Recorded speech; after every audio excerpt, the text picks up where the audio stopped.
আমার বেশি কিছু রান্না করতে ইচ্ছা করছিল না, কিন্তু তাও করলাম। আজকে রান্না খাওয়ার জন্য তো রান্না করতেই হবে, তাই করলাম। তোমাদেরকে কি রান্না হয়েছে সব কমেন্ট করে জানাবে। তো দেখো আজকে কি কি রান্না করেছি। এই যে প্রথমেই আছে বেগুন ভাজা, যেহেতু আজকে ঘরে আমি আর বাপি আছি আর ছেলে আছে, সেজন্য কম করেই করেছি। আর আছে এখানে ঝিঙে দিয়ে অড়হর ডাল, ঝিঙে দিয়ে আলু দিয়ে বেশিরভাগ মুসুর ডালও করা হয়, ছোলার ডালও করা হয়। আজকে ভাবলাম একটু অড়হর ডালটা করি, তাই দেখো করেছে। এটা কিন্তু এই যে লঙ্কা দেখতে পাচ্ছ, লঙ্কার ফোড়ন দিয়ে করা হয়েছে, মানে জিরে, ব্যাস।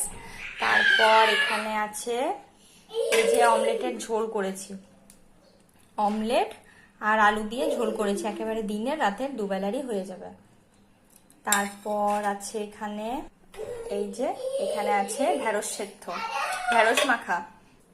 এই যে ঢ্যাঁড়স টকটা যেমন খেতে ভালো লাগে, ঢ্যাঁড়স মাখাটাও কিন্তু আমার খেতে খুব ভালো লাগে। ঢ্যাঁড়স তরকারি থেকেও ঢ্যাঁড়স মাখা কিন্তু খেতে ভালো লাগে। তোমাদের কার কার ঢ্যাঁড়স সেদ্ধ খেতে ভালো লাগে কমেন্ট করে জানাবে। আর আছে এখানে এই যে ভাত, ব্যাস আজকে আপাতত এইটুকুই। তো প্রথমেই বললাম আজকে সেরকম রান্না করতে ইচ্ছা করছিল না, কিন্তু খেতে তো হবেই। সেজন্য তোমাদের যদি রান্না করতে ইচ্ছা না করে তাহলে কি করো, হয় অর্ডার করো, তো নাহলে টুকটাক যা পড়ো তেমনই রান্না করো, তো সেরকমই করতে তো হবেই। চলো টাটা।